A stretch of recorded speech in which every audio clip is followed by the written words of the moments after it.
Entonces no es solo el lote. Si está en construcción tampoco es considerado hasta que esté terminado. Exactamente. Entonces yo le dije al cliente, bueno, pediremos la devolución.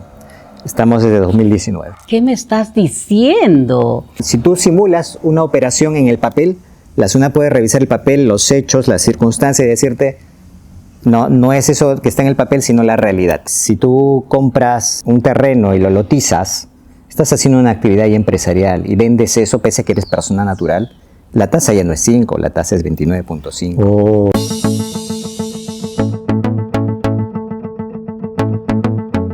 Hola amigos, es un gusto estar acá con ustedes en nuestra primera edición del video podcast Inmobiliarios al Aire.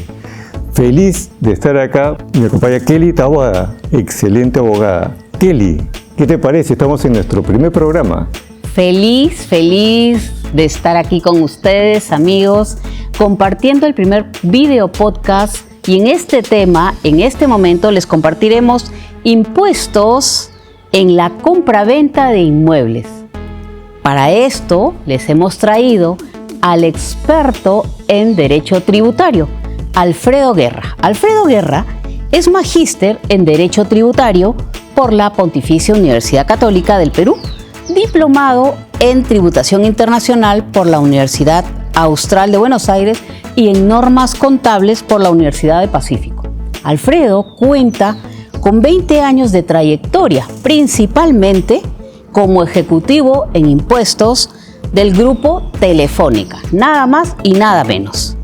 Es líder y fundador de Faro Tributario y docente de posgrado en la Universidad ESAN y San Martín de Porras. Alfredo, por favor, saluda a nuestros amigos. ¿No tienes más títulos? Muchas gracias, Kelly. Muchas gracias, Raúl, por la invitación. Muchas gracias a la audiencia por escucharnos. Va a estar muy interesante esta charla y bueno, quedo a su disposición para conversar sobre estos temas. Excelente, muchas gracias, Alfredo. Dime, ¿qué nos puedes comentar de qué impuestos hay para la compra de inmuebles? Para la compra de inmuebles, los impuestos gravan dependiendo o al vendedor o al comprador, ¿no? En este caso, tú me preguntas el impuesto a la compra de inmuebles, es decir, que va a gravar al que compra, ¿no? Y al que compra solamente hay un impuesto municipal, que es el alcabala, ¿no? El alcabala es un impuesto que grava la transferencia de propiedad al comprador, que es del 3%, sobre el valor de venta o el valor de autovalúo, el que sea mayor, y hay un monto inafecto de 10 UITs, que ahorita por la UIT vigente este año son como 51.000 soles más o menos, que estarían inafectos, ¿no? Por ejemplo, una cochera podría estar inafecta a la alcabala, pero un inmueble que ya es un poco más caro, ¿no? De todas maneras va a estar afecto a la alcabala. Entonces, y ese impuesto se paga a la municipalidad provincial. A la municipalidad provincial. La UIT es la unidad impositiva tributaria, ¿no? Que es un monto que va variando año a año según la SUNAT, ¿no? Exactamente. Ok. Entonces, ¿cuántas UIT dijiste que son? Son 10 UITs. 10 UITs. ¿Y a qué monto se resta? O sea, yo tengo el monto con el que pacté con el vendedor. Así es. Tienes el monto que pactas con el vendedor, le restas ese monto inafecto y obviamente aplicas el 3% sobre el valor. Sobre lo que resta. Sobre lo que resta, exactamente. Tal cual, no es muy complicado. Y el otro impuesto a la compra es cuando uno adquiere un inmueble nuevo de una constructora. No, uno no lo siente porque no es que está ya incluido en el precio, ¿no? Es igual, es el IGB, el Impuesto General a las Ventas. Es el IGB que está en todo lo que compramos como consumidores finales. Entonces, cuando una constructora vende con IGB, ¿no? Porque está grabada la primera venta o los inmuebles nuevos con IGB. Entonces, lo vende con IGB, el que paga o soporta el impuesto, que es en este caso el Impuesto General a las Ventas, es el comprador.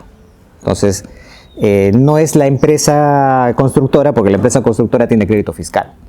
Entonces se resta su crédito fiscal y te traslada el IGB y entonces ese es otro impuesto a la compra que está más oculto porque uno dice, ya me vendieron y este es el precio, pero ese precio también incluye IGB. ¿Qué me dices? ¿Qué me dices? Así es. Alfredo, y en cuestiones de exoneración, ¿qué nos comentas? ¿Hay casos de exoneración? ¿No hay casos? En lo que es el alcabala, que es lo que estamos comentando, que es la adquisición, hay algunas exoneraciones, por ejemplo, cuando es por fallecimiento, ¿no? O por anticipo de herencia, esa transferencia no está con alcabala, por ejemplo, ¿no? ¿Cómo es eso de por fallecimiento? ¿Fallecimiento por herencia, por ejemplo, fallecen mis padres y entonces mis padres tenían un departamento en Miraflores, por ejemplo, y entonces ese departamento pasa por herencia por causa de muerte por fallecimiento. Como heredero pasa a mi propiedad. Esa es una transferencia de propiedad y yo soy el adquirente. No soy el comprador, pero soy el adquirente. Entonces, por ejemplo, esa transferencia no está grabada con el alcabala, no paga el impuesto de alcabala. Eso independiente de si yo, como heredero, tengo más propiedades o no. Sí, es independiente. De todas maneras, la herencia que me deje alguien, no va a estar, yo no voy a tener que pagar alcabala. Exactamente. Y eso no solamente es como cuando fallece, sino también como anticipo de herencia. El anticipo de herencia tampoco tiene alcabala. Como anticipo de herencia. Así es. Pero ahí hay otras condiciones para ver cuándo puede haber un anticipo de herencia, me parece, ¿no? Sí, depende, pero normalmente en sencillo, el anticipo de herencia para que no tenga alcabala es que sea puro y simple, ¿no? ¿Cómo es eso? Que no tenga una condición de sustraerse a la liquidación total de la herencia cuando realmente fallezca el causaviente, como se dice técnicamente hablando, ¿no? Es decir, quien tiene la propiedad y que hereda a sus herederos, ¿no? Ahí te estás refiriendo a los casos en que alguien está haciendo algo no honesto adelantando, ¿eso te refieres? No, para nada, no, sino que el anticipo de herencia es que de mi patrimonio en algún momento te va a tocar una parte. Ajá, claro. Te va a tocar una parte, entonces yo simplemente quiero adelantarlo. Antes de mi muerte te lo anticipo, ¿no? Pero ese anticipo igual, al momento de la muerte, por Código Civil, tienden que entrar a la liquidación con los demás bienes y con los demás herederos para ver si esa parte realmente es la parte que te tocaba. Ya entiendo. ¿Ya? Entonces, tiene que ser un anticipo de ese tipo, porque un anticipo que dice que no entras a esa liquidación, entonces eso sí es una donación pura y dura, y eso sí está afecto al alcabala. La donación sí. Así es. O sea, se interpreta como donación, ya no como anticipo. Entonces, ahí es un pequeño detalle, pero sí hay que tenerlo en cuenta, ¿no? Qué simpático. Importante. Qué simpático, Alfredo, lo que nos comentas. ¿Y qué casos más recurrentes tú, como líder y fundador de Faro Tributario, has visto? ¿Qué problemática es la recurrente? Bueno, he visto más que por el lado del comprador, por el lado de las ventas. Por el lado de las ventas, porque son los vendedores los que quieren liquidar para tener efectivo, claro, ¿no? Y entonces están apurados en vender y muchas veces van a la notaría y el notario le dice, no, tienes que pagar el impuesto a la renta, ¿no? Y entonces ahí ellos no tienen el efectivo porque hay que sacar dinero para pagar el impuesto a la renta, que es el 5% para las personas naturales. Uh-huh. Y entonces hay varios, y normalmente hay discusiones a veces sobre la fecha, ¿no? Sobre si está afecto o inafecto esa venta, ¿no? Y una de las discusiones más comunes es, oye, mi casa es mi casa habitación y la estoy vendiendo, y casa habitación no está grabada con renta, con ese 5%, pero hay condiciones, ¿no? Tiene que ser tu única casa habitación. Por ejemplo, si tienes otro inmueble que es casa habitación, por ejemplo, hay gente que tiene un departamento y tiene su casa de playa. Ahí son 2 casas habitación. Entonces, si vende una, por ejemplo, esa no es tu única casa habitación, es la segunda. Entonces, esa está grabada, por ejemplo. Claro. ¿Por qué la casa de playa se consideraría casa habitación? Porque yo no vivo ahí, temporalmente voy a la playa. Sí, es por la definición técnica, de la definición legal de casa habitación, que es simplemente que sea tu propiedad y que tenga ese tipo de uso. Okay. Un uso contrario a cochera, oficina, almacén. Comercio, es por el tipo de uso nada más. Okay. Por el tipo de uso nada más. Eso, por ejemplo, es uno de los casos, ¿no? Otro de los casos interesante es la venta de lotes, por ejemplo. Vendo un lote, ¿no? Es mi única propiedad. Ajá, ok. ¿Ya? Y entonces te dicen, oye, ¿eso es casa habitación o no? Porque es mi única propiedad. Y bueno, ya hay resoluciones del Tribunal Fiscal que te dicen, no debería ser así, en mi opinión, yo puedo defender lo contrario como buen abogado, pero Claro. hay jurisprudencia que te dice que en la medida que es lote, ahí no vive nadie, no tiene uso de vivienda, no se sabe si va a ser vivienda o qué cosa, Exacto. ¿no? Entonces- Y por lo tanto, sí tiene impuesto. Claro, porque no sabes tangiblemente cuál es el objetivo de este lote, ¿no? Sí, Lo puedes sí. destinar para distintas cosas. Para distintas cosas. Discutible, la verdad, si es que es tu único inmueble, porque, digamos, aquí en el Perú uno compra su lote y lo va construyendo de poquitos. Lo va construyendo de poquitos y es más, podría ser un lote en una urbanización. Y entonces, lo más probable es que sea una casa habitación. O sea, son criterios discutibles. Pero digamos, ya hay una línea jurisprudencial en ese sentido. Ok, entonces no es solo el lote. Si está en construcción tampoco es considerado hasta que esté terminado. Exactamente. Bueno, sí, porque no tiene ese uso. Esa fue la jurisprudencia del Tribunal Fiscal en ese sentido. Estaba a semiconstruir, entonces, oye, Qué interesante. sí. Entonces, hay que tener cuidado con eso. Como digo, depende de cómo se defienda, de cómo se discuta. He visto casos en el Tribunal Fiscal y en el Poder Judicial que no se defienden tan bien y entonces sale un criterio que a veces no es el correcto. Pero digamos, para todo eso estamos los abogados para Pues defender. en un caso como este que estás diciendo que puede ocurrir en otro concepto, otro tipo de impuesto, Sí. así haya jurisprudencia, igual podría yo hacer un caso contra el Tribunal Fiscal para luchar lo opuesto. Sí, definitivamente, porque el Tribunal Fiscal no es la última palabra, sino la del Poder Judicial. Entonces uno puede llevar la resolución del Tribunal Fiscal al Poder Judicial, ¿no? Y discutirla dependiendo del monto o hasta la Corte Superior o hasta la Corte Suprema, ¿no? Entonces, Entiendo. Cuéntame un depende. poco, Alfredo, ¿y cuál es el plazo de este proceso? Bueno, depende. Exactamente, me queda clarísimo que es eterno, pero tu experiencia, ¿qué nos dice? Depende, a saber, he tenido, por ejemplo, un caso de una devolución que les hicimos pagar el impuesto a la renta en la notaría, pese a que la norma decía otra cosa. Bueno, la opinión de SUNAT también iba por ahí. Y tuvieron que pagar el impuesto a la renta. Entonces yo le dije al cliente, bueno, pediremos la devolución. Estamos desde 2019. ¿Qué me estás diciendo? ¿Y ese caso por qué fue? ¿Qué Lo- vendieron? Una casa. Una casa. Eran herederos de una casa y la vendieron. La notaría les dijo tienen que pagar el impuesto a la renta, Siendo su única propiedad. siendo su única propiedad. Lo que pasa es que hay un detalle en la definición, Eso. que es que tiene que ser tu propiedad 2 años. Claro. 2 años. Ya. Y entonces la discusión, que es la que yo he llevado al Poder Judicial, es ¿desde cuándo cuentas los 2 años? ¿Desde que falleció el causante o desde la declaratoria de herederos? Ya. Entonces, para SUNAT desde la declaratoria de herederos, ¿no? Y entonces eran menos de 2 años, en este caso. Y para mí, para la norma, como lo dice tal cual, es desde el fallecimiento. Y ha habido pronunciamiento ya también de la Corte Suprema por ahí, por ejemplo. ¿Y qué ¿No? dice? Pero que es desde el fallecimiento, El fallecimiento. ¿no? Entonces es discutible totalmente y es por eso que lo llevamos a poder, solamente que eso demora. Y en ese plazo, desde donde se cuenta, no tiene nada que ver con que los herederos hayan estado viviendo en esa casa, junto con los padres. ¿O afecta? No, para nada, porque es simplemente por el transcurso del plazo que que es casa habitación y por el tipo de uso, no por el uso efectivo, ¿no? Interesante.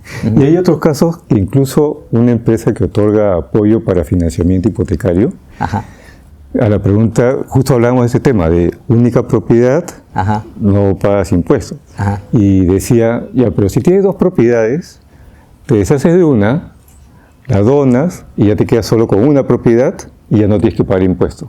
¿Eso es sacar la vuelta a la ley? ¿Eso es válido? No, bueno, es que ahí es una zona gris, discutible, pero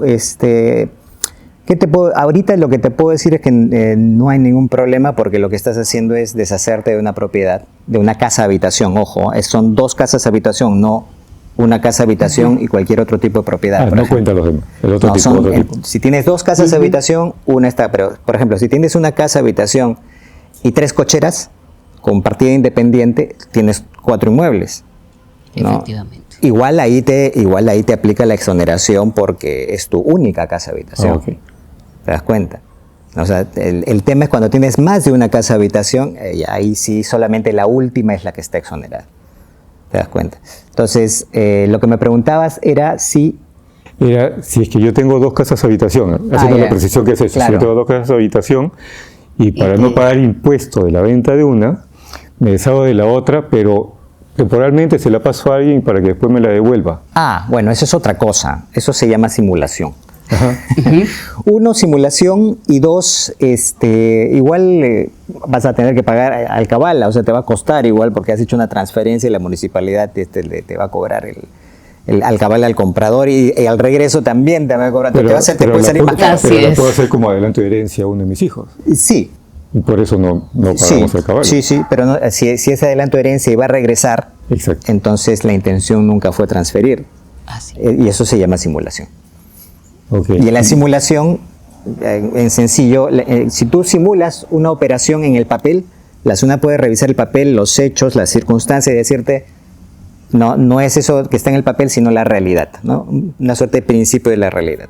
Que eso podría darte cuenta cuando regrese la propiedad. Sí, cuando ¿No? regrese. Y Si ahí no regresa, tendría sí. problemas. Claro, si no regresa, Ojo, tengan cuidado. si no regresa no hay problema porque la transferencia está. O si regresa después de mucho tiempo, ¿quién iba a saber que iba a regresar? No sé, ya no. Claro. Claro, a veces he visto casos que dicen papelito manda, pero la SUNAT va más allá de papelito Sí, manda, claro, ¿no? claro, no va mucho más allá. Lo que dice expresamente el Código Tributario es la intención de las partes. ¿Cuál es la intención de las partes? Eso lo puedes ver en la documentación y en los hechos y en las fechas, ¿no? Y en los montos. Hay bastante jurisprudencia sobre simulación, muy interesante, donde dice, oye, no, acá en el papel dice A, pero en la realidad es B. Y entonces, de repente estabas exonerado como A, pero como no es A, sino B, yo te cobro el impuesto de B. Claro. No hay manera. A tener en cuenta, amigos, por favor, nada de simulaciones, porque después nos puede salir más caro la jugada. Entonces, por favor, hagamos las cosas en orden. Además Así que con es. la tecnología que hay ahora y que cada vez es más rápida, pues te puedes enterar de esas movidas. Sí, sí, definitivamente, definitivamente. Aparte del impuesto a la renta, ¿qué otro impuesto hay por vender propiedades? Bueno, hemos comentado el IGB. El IGB. El ¿Hay algo más? IGB, no, esos son los tres impuestos por la transferencia de propiedades, ¿no? Impuesto a la renta, el IGB cuando es inmueble nuevo, de constructora, y el alcabala para el comprador, ¿no? Esos son los 3 impuestos que El IGB solo cuando es nuevo. cuando es primera venta de constructor. Así es. Claro, ahí explicabas que el constructor te cobra el IGB. Te cobre el IGB, Pero exacto. en el precio que ellos publican, ¿ya está incluido? Ya está incluido. Ya está incluido. Sí, y creo que hay una norma de Indecopi que si no lo incluyes estás en falta, porque estás engañando, pues, ¿no? Sí. Me parece, pero sí, o sea, y en todo caso hay que preguntarse si es con IGB o sin IGB, pues, ¿no? De todas maneras, porque en un inmueble es un monto recontra importante. Por supuesto. Normalmente te van a decir que sí, porque eso ya es costumbre de mercado, porque la diferencia es demasiado grande, ¿no? Con Claro. IGB o sin IGB, ¿no? Claro, claro. Entonces, no sé, comercialmente no van a cometer ese tipo de errores al momento de venderte, ¿no? Entonces es eso, el cabala en la compra y en la venta es renta e IGB cuando es primera venta de construcción. Y un detalle importante que justamente como el comprador paga ya el IGB cuando es su primera compra de su primer inmueble, ¿no? La compra de la primera venta de un inmueble nuevo, esa primera venta no paga el cabala. Pese a que es un comprador. Es otro motivo por el cual no se paga el cabala. Es otro motivo por el cual no se paga porque ya tiene IGB. Claro, Entonces, sería doble imposición, al pobre lo vas a hacer pagar 2 impuestos. Claro, No, ese es el motivo por el cual no se paga el cabala. En la compra de un buen inmueble nuevo, ¿no? Y a veces eso es importante cuando uno vende muebles nuevos o inmuebles de segundo Ya, uso. La ventaja del nuevo es que no tiene el cabala.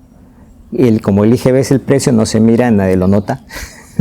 Pero el otro sí se nota, ¿no? Sí claro, nota, claro que sí. Nota. ¿Y qué te gustaría compartir a ti desde tu perspectiva, desde tu experiencia? ¿Qué te gustaría decirles que cuiden? A nuestros amigos. Bueno, siempre asesorarse con un especialista. Por ejemplo, tengo el caso ahorita de un conjunto de hermanos que han heredado en distintos momentos, ¿no? Primero falleció el papá, luego la mamá, entonces luego falleció uno de los hermanos. Es un inmueble que tiene varios propietarios en distintos momentos, ¿no? Y obviamente si se vende, cada uno de los propietarios va a tener su propio tratamiento tributario. Entonces hay que ver a cada uno. Y es más, por ejemplo, si uno compra como cónyuge, ¿no? Como matrimonio,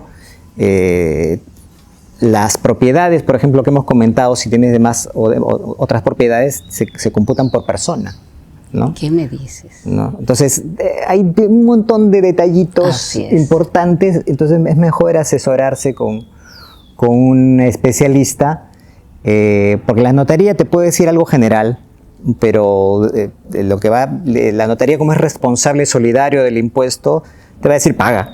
Claro. Entonces hay que asesorarse para eso, y también para la liquidación del impuesto, porque ellos también pueden liquidarlo, pero lo liquidan también de manera muy gruesa. Así es. Y entonces de repente estás pagando más impuesto de lo que deberías. Entonces consultar a un especialista, sobre todo si es un monto importante, pues, ¿no? Claro, antes de iniciar la transacción. Así es. Ya saben, amigos, por favor, nada de que esto es un proceso fácil, que todo el mundo lo hace, que quien no lo sabe. No, ya están escuchando a Alfredo. Tiene sus pequeños detalles a considerar. Y en el caso, ¿es distinto cuando es persona natural que persona jurídica? Sí, persona jurídica con el alcabala es igual. Exacto. Okay, es igual. idéntico. Como impuesto a la renta sí es totalmente distinto, porque en el impuesto a la renta las empresas es como un ingreso más, como una venta más de la empresa. Entonces va a estar grabada no con 5, sino con 29.5, que es la tasa corporativa. Y obviamente habrá que restarle el costo también, ¿no? Eso en cualquiera de los casos hay que restarle el costo de adquisición. Uh-huh. Porque algunas recomendaciones que yo he escuchado en tema de compra-venta es que como persona natural deberías de comprar 2, si lo quieres vender después, y después hazlo con empresa. ¿Por qué una recomendación así? ¿Te hace sentido? Que compres 2 inmuebles que y el tercero como persona natural. Ajá. Y que si vas a tener un tercero o cuarto, ya sea que lo hagas con una empresa, por medio de una empresa. Lo que sucede es que hay un criterio de habitualidad. Si uno va a comenzar a comprar inmuebles con la intención de revenderlos, ajá, entonces ya no, la tributación ya no es de persona natural, ya no es 5%. Lo que presume la normativa es que eres empresa, por esa intención comercial, ¿no? Por esa intención comercial, ¿no?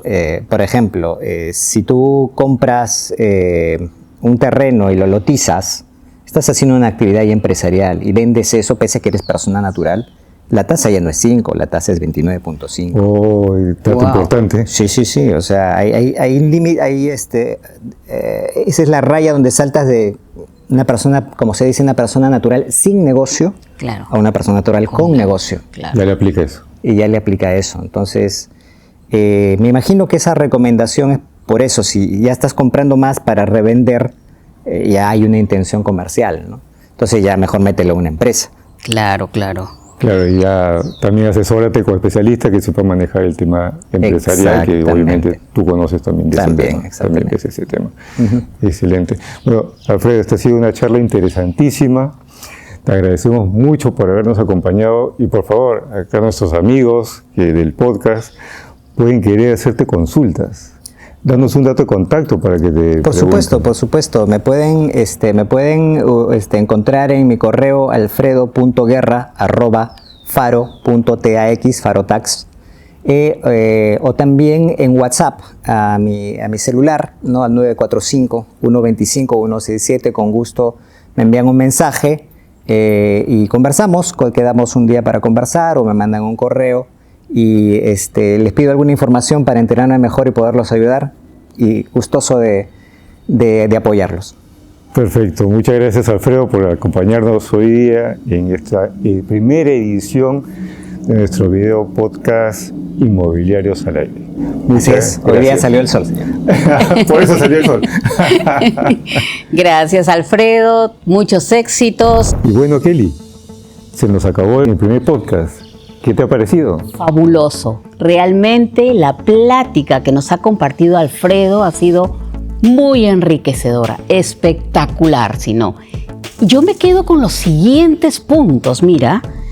Definitivamente me encantó el detalle, bueno, en realidad toda la plática, pero a modo de resumen, te comento, Raúl, yo me quedo con aquello de la intención comercial.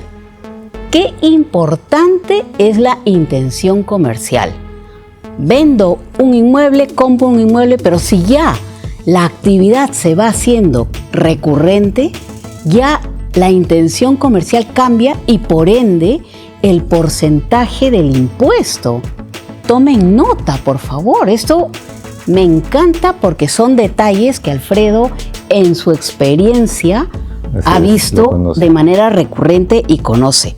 Por otro lado, aquello de que la primera venta del constructor, muchas personas no lo conocen, no lo mapean, pero adquieres un nuevo inmueble de la constructora. Esa primera venta, ¿qué te ha parecido a ti? ¿Qué has rescatado de esa primera venta? ¿Está o no está afecta? En el caso de la primera venta, no está afecta. Así es, efectivamente. Y después, lo del impuesto a la renta, el 5% para personas naturales y el 29.5% para personas jurídicas. A tener consideración este tema, mis amigos, porque es bastante la diferencia. ¿Te has dado cuenta? Es bastante, claro. Uno puede querer estar actuando como persona natural y no darse cuenta de que al final le van a decir la SUNAT, le va a decir, no, acá no te corresponde el 5. Así es. Y la sorpresa.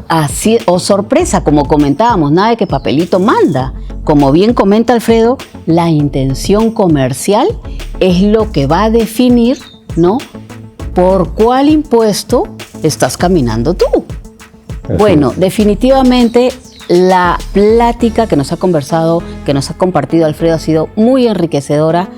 Amigos, no se olviden de compartir esto porque para eso estamos, para ayudarnos, para comprender más todo este proceso inmobiliario. Así es, amigos. Muchas gracias por habernos acompañado. Y si quieren dejarnos comentarios, tienen preguntas, dudas para que nosotros los tratemos en siguientes episodios, escriban en los comentarios que tienen acá. Así que feliz de haber estado con ustedes. Gracias, Kelly. Un placer haber estado contigo y con Alfredo. Amigos, nos vemos en un próximo episodio, acá en Inmobiliarios al Aire. ¡Chao! Hasta la próxima.